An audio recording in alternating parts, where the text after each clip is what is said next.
Each gateway account has 20 custom fields that can be configured, and they're called merchant-defined fields.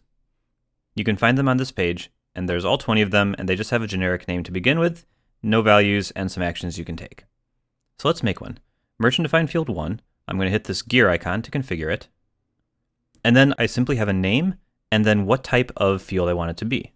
So I'm going to call this beans. I'm a coffee shop. These are the beans that you're going to get. So I can choose either a text box. So this one will display just a text field where I can type whatever I want in. Checkbox will be a checkbox that can be on or off, which doesn't really make sense for this, but that could be good for something like agreeing to terms of service. There's a radio option, and this would be a selector where you can choose one from a list of items. So I've added 3, whole, ground, and decaf.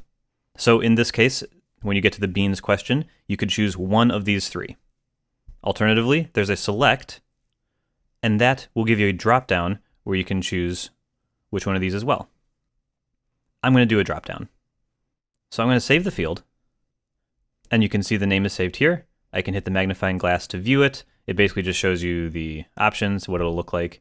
And if I want to see it in action, I can go to my sale page, scroll all the way to the bottom, and I can see merchant-defined fields appears, and here's my field, beans, and I can choose whole, ground, or decaf.